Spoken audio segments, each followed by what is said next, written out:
Salut à tous, aujourd'hui on se retrouve enfin sur la chaîne après un peu plus d'un an d'absence avec une nouvelle maquette, on peut carrément appeler ça une install.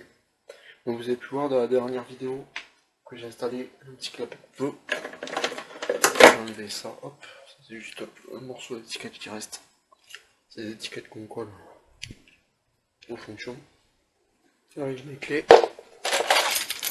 Donc on peut voir que c'est resté ce moteur ventilateur et le coffret voyage de chez Spacitech Automatisme qu'ils m'ont offert. Vous les avez déjà vus. Le tableau il est pas tout neuf, c'est de la récup, j'adore ça. Mais il est bien mieux, donc avec la partie moteur à droite et ECS, MSI, AES à gauche. Les MD4, les modules adressables du CMSI. Je détaillerai tout ça dans une prochaine vidéo. Et là pour l'instant ce qu'on va faire le récapitulatif de tout ce que j'ai mis sur le CMSI. Donc on peut aller dans les menus. Déjà je vais commencer par mettre une restreinte. Tape le code de niveau 2. Hop. On peut voir qu'il est ouvert ou pas. Aucun événement en cours à part la restreinte. Pareil pour le S et le CS. Ensuite, on peut aller en paramétrage, voir par exemple la temporisation des GA.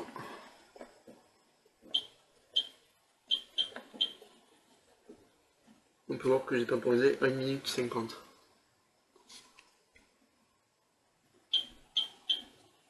Hop, système envoyé. Donc on a 4 fonctions en tout. On a 2 ZC, 2 ZF et un extracteur qui est raccordé à la ZF numéro 1, donc le simulacre de voler. Donc on peut, si j'ouvre, et voilà, pour marquer un défaut.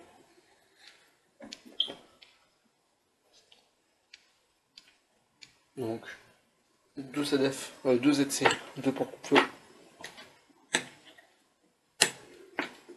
qui tient, sauf que c'est pas facile. On peut voir que j'en ai mis une deuxième là pour bien montrer en fait le fait qu'on programme les sorties même si là on a une sortie à émission, on peut mettre notre capture dessus parce que tout simplement c'est adressable.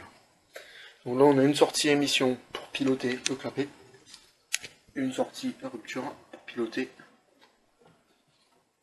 la ventouse. Sur cette centrale là, ce qu'on aurait dû faire c'est mettre la sortie émission avec un transformateur d'impulsion, par exemple Maticob ou même petite sécurité en fond, pour transformer l'impulsion. Donc si je fais la ZC1,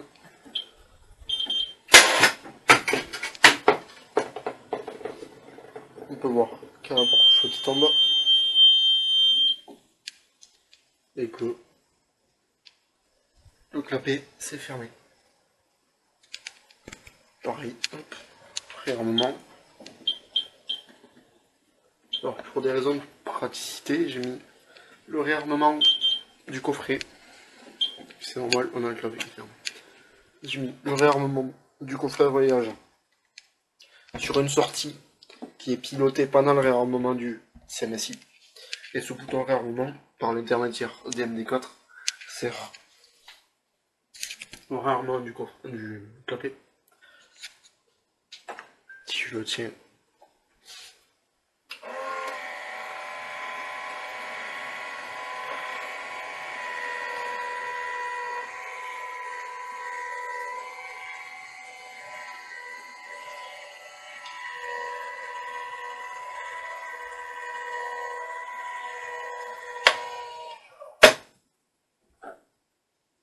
on peut voir qu'il n'y a plus de défaut. Mais en fait, du coup, j'ai dû rajouter une petite allume de confort parce que le temporairement en dessous du confort et comme ça pompe plus de 2 ampères pour fermer, l'AES, j'ai peur qu'elle suive. Ensuite, donc ça, on met ça. On a une une ZF pardon, qui pilote une extraction. Donc si j'appuie,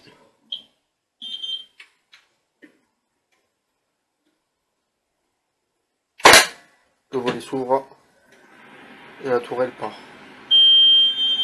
On a bien 2 positions de sécurité, 1 et 2 pour l'extracteur et la ZF. L'arrêt pompier se fait via le CMSI. Donc, voilà. Hop. On peut voir qu'il s'est arrêté, on a bien le retour. L'arrêt pompier est raccordé sur un MD4. Et la sortie arrêt pompier, ce câble là, est raccordé sur ce MD4. Via aussi la sortie armement via le MD4. Il y a un petit système pour piloter les sorties à émission et contrôle de position, c'est les MD4, les MDLO pardon. Alors qu'ils soient nano ou en boîte comme ça, c'est exactement les mêmes. Je les présenterai une prochaine fois, mais ça sera fait, en tout cas ça c'est sûr. Parce que c'est vraiment intéressant pour ça. Pour avoir testé, c'est super. Ça, en termes de programmation, je me régale. Donc dès qu'on enlève l'arrêt pompier, le moteur redémarre. Et là, comme je vous l'ai dit, si on réarme,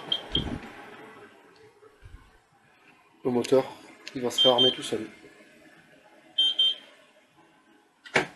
Voilà. Et j'ai rien touché. Par contre, la ZF, il faut que je la réarme. Voilà. Ensuite, la seconde ZF. En fait, j'ai pris l'exemple d'une partie bureau, même s'il n'y avait pas besoin des empumages mécaniques, mais c'était pour la maquette, avec un entrepôt derrière. Dans les entrepôts, on trouve souvent soit des DAC pneumatiques, que je pouvais mettre aussi, parce que j'en ai un, que je vais rajouter, parce que j'ai pas là qui me reste, donc ça pourrait aller quelque part. Avec un tiré lâché, donc que j'appelle un tiré lâché, chez Bodycob, qui est commandé par le CMSI. Et en commande manuelle seule, comme le veut la norme. Hop, une ventouse à rupture. Hop, et voilà. Sans contrôle de position, bien évidemment.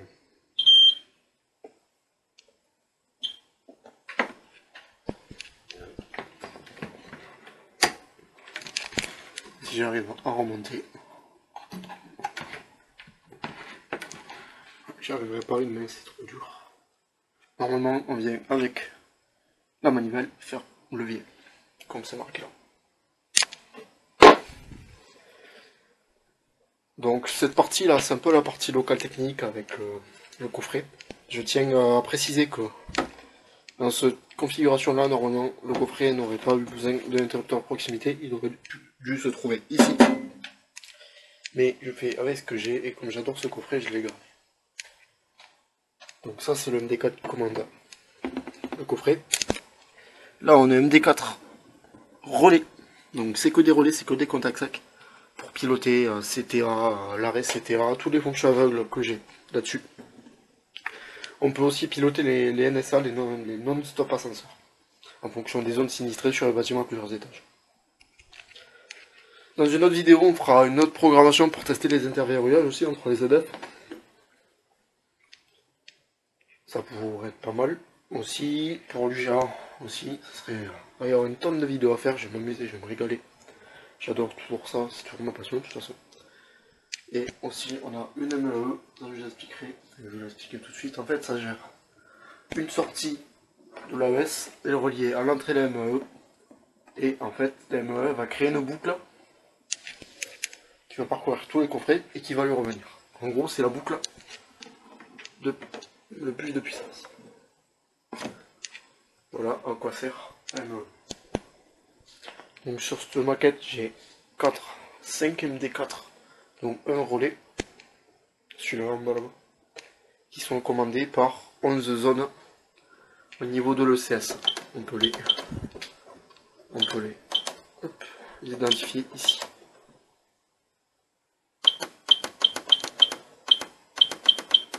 on y reviendra. Notamment au niveau du tableau de corrélation. Et du dossier d'identité SSI qui sera fait. J'espère que cette petite présentation vous a plu. N'hésitez pas à poser des questions. D'ailleurs, je me régalerai à vous répondre. Les commentaires sur la chaîne sont ouverts. Et dans la mesure où vous restez poli, je me ferai un plaisir à répondre à tout le monde. En attendant, prenez soin de vous. Bonne soirée. À la prochaine fois.